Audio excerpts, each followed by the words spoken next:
What's up, everybody? Welcome to NFT Steez. It's your boy, Voice, coming to you live from the NFT Steez Studios. Why are you so mad, bro? Lately, I've been watching a lot of YouTube videos as I live on the YouTube channel existence and seeing a lot of pushback from all of these so-called gamers, even game developers and heads of game departments, game companies about NFTs. They do not want them in their games. They do not want them a part of their ecosystem. And I understand some of the reasoning of why. I also understand some of the reasoning of why not. We're going to take a look at the .com bubble and also what it looks like there might be an NFT bubble, which I already did a video about. Did the bubble burst earlier?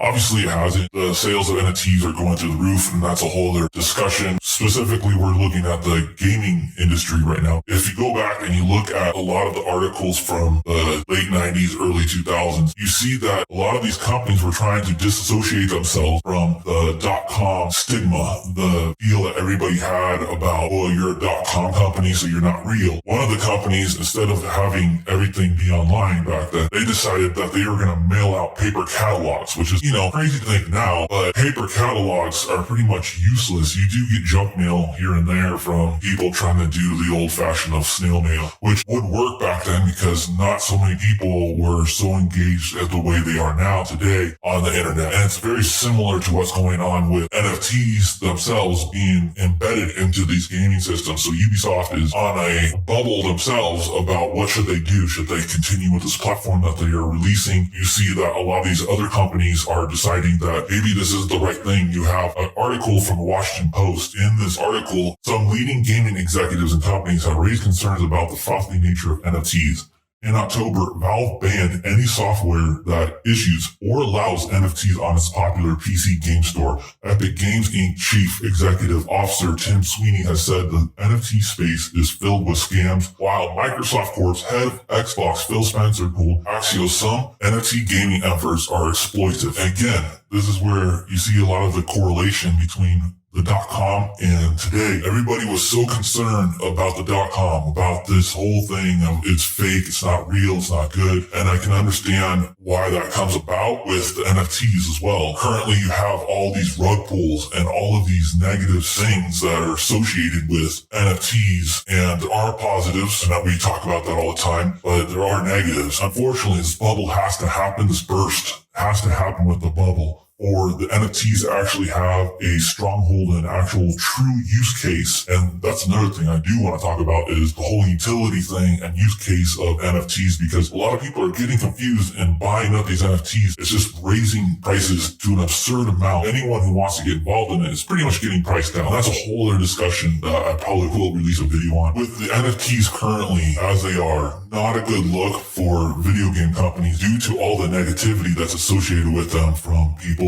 having to do microtransactions already in the game. And now it feels like, oh, you want me to pay even more for it. And that's not the case. A lot of people do not understand how NFTs actually work. Another interesting fact, looking at all the people that are quote unquote shitting on the gaming industry are people who make money off of technology that basically is the same own little ecosystems. If you are a YouTuber, you rely on quote unquote microtransactions that happen within your own community in order to make money. For instance, YouTubers really going after NFTs, ruining the gaming industry when YouTube is basically the same kind of format, and it has taken years to get to this point of being able to monetize and make money on your content. And that's the same thing. And eventually what's going to happen is the YouTube content that you're trying to promote and sell or get upset that someone else is using it is going to make you money in the same kind of fashion once NFTs evolve with the blockchain technology to allow you to be able to have a platform to sell your content in a better way where you really monetize on all of the earnings that you should be getting from the content you're putting out. The other thing that I want people to understand is not everyone is going completely down on the NFT in the gaming industry type world, whatever shit that's going on. There are YouTubes out there are channels, there are people that do support this on the gaming sphere where he does explain this before the whole backlash happened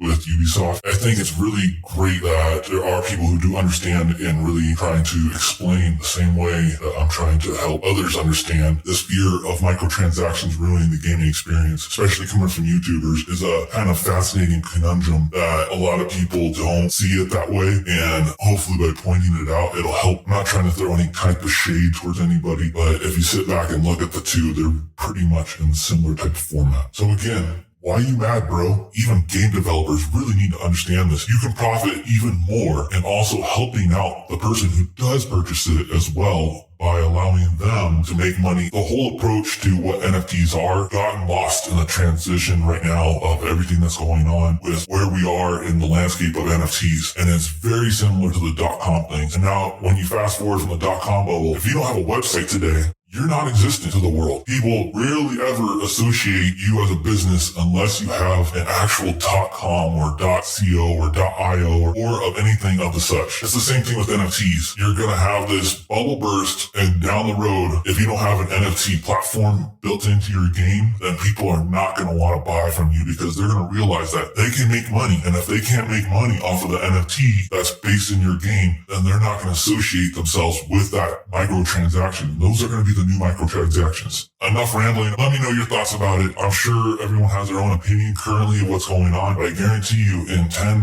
to 15 years, you're going to look back at this and realize, wow, I had an opportunity to jump in early and I could have been the leader, but I didn't take advantage of it. And so now here I am with the rat race. As always, appreciate your time.